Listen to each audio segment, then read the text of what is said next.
Posted by you/patient somewhere 86. Throwaway as my husband knows my Reddit.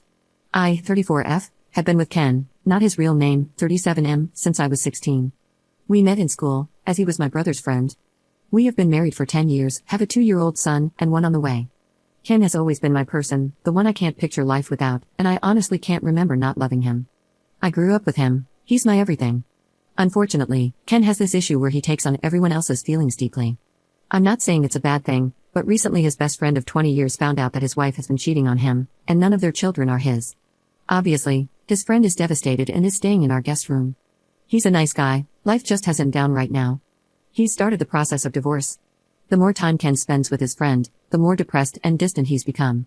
Our mornings used to start with me waking up at 6 a.m. with our son, making breakfast, and then, around 8 a.m., waking Ken up with coffee and some breakfast before dropping our little one off at nursery and going to work. Ken works from home most days, only going into the office on Mondays. I'd give him his coffee, he'd give me a kiss, and I'd head off on my happy little way. After work, I'd pick up our son and go home, where Ken would usually be making tea. I'd clean up afterward while he bathed our son and put him to bed. I thought this was life. It might sound boring to some, but it was my life, and I loved it. Our house was filled with love. We'd spend our nights cuddling, talking, and watching movies. We'd have date night once a month, take our son out together on Saturdays, and visit family or host friends on Sundays.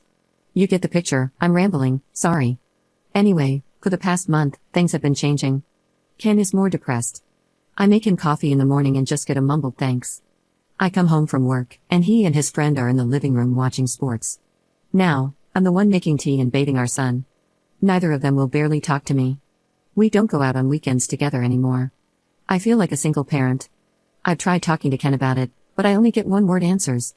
Then he stays up until about 1 a.m., which I know isn't super late, but I'm passed out by then. I'm exhausted, alone, and pregnant. I miss my husband. Yesterday, I came home from work, and you know when something just doesn't feel right? I went to find Ken to see what he was doing since his friend wasn't in the house, but Ken's car was.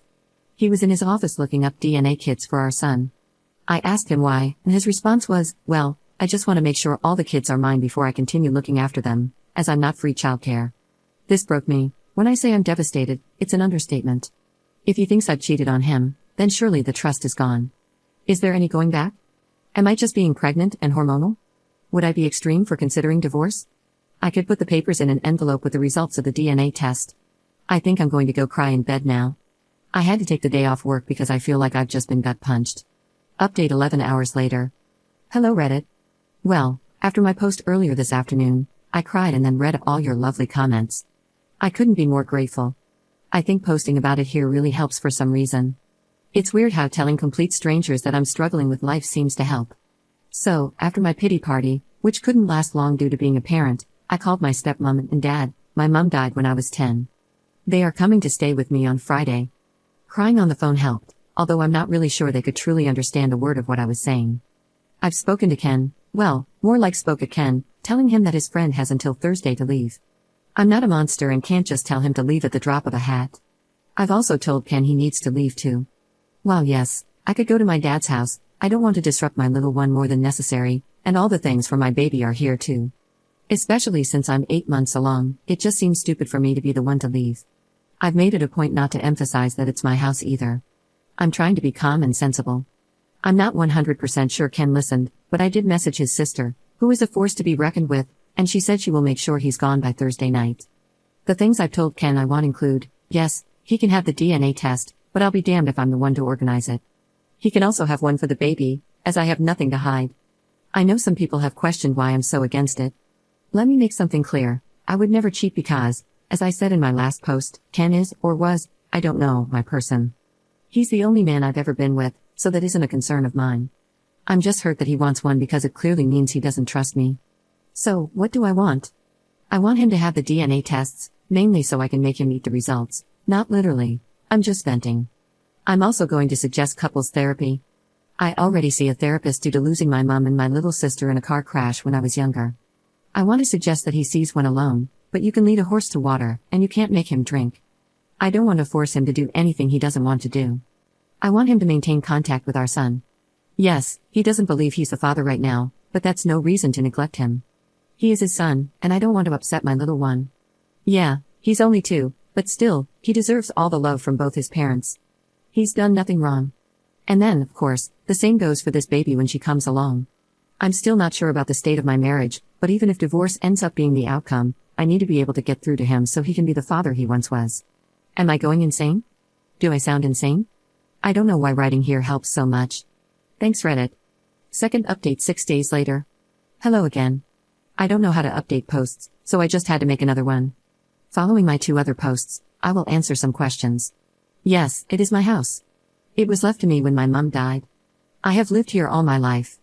I didn't move out because I have a child and one on the way, so why should I be the one to leave? I understand that some people believe I was wrong for asking him to leave, but as I was heavily pregnant, have a toddler, and it's my house, I wasn't about to leave.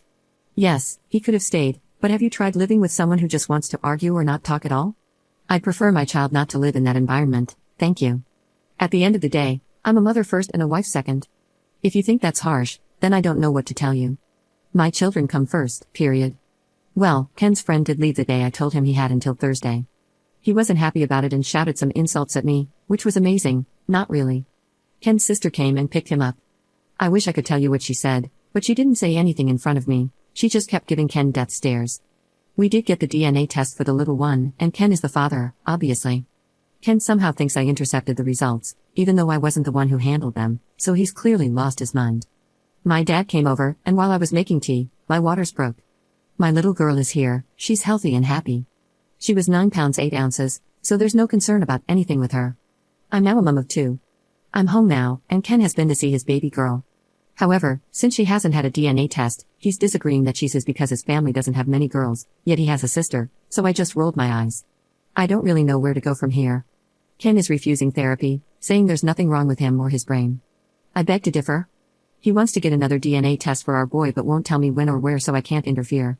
Maybe one day, he will come to his senses. My dad and stepmom are staying with me for a while to help me with the babies. I'd like to say I'm okay, but honestly, my emotions are all over the place, and I don't know which way is up. Ken's sister visits the babies, and we have an unspoken rule that we don't talk about Ken, apart from when our son asks about him. I wish this were the kind of update where he got the results, realized how much of an idiot he's been, and we moved on, but sadly, that's not the case. I can't dwell on it too much, I just have to take things one day at a time. I do miss my person and worry that he's missing out on his baby girl's life already, which, if I think about too much, will just make me sit and cry, but I don't have time for that.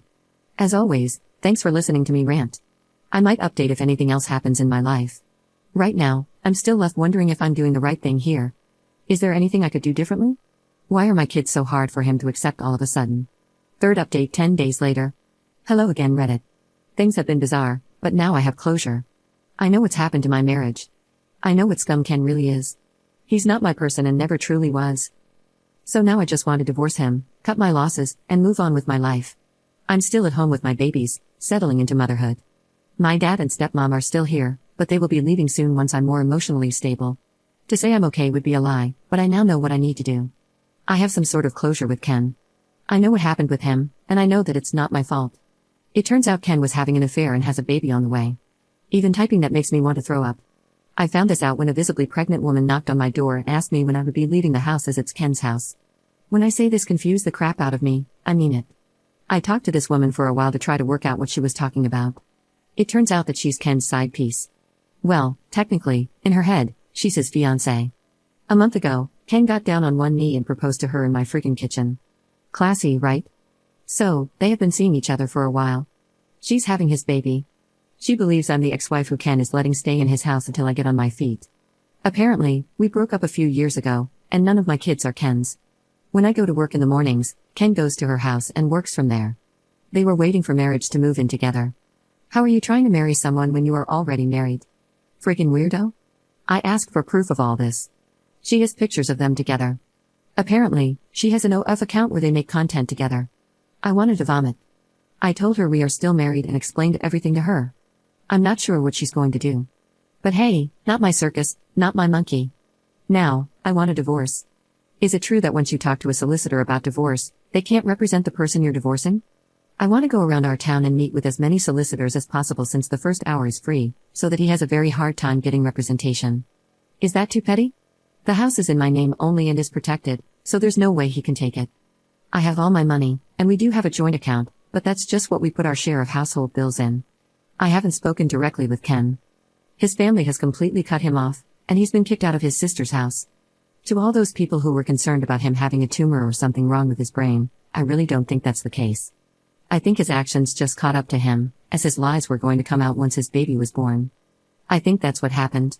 He got backed into a corner and tried to fight his way out.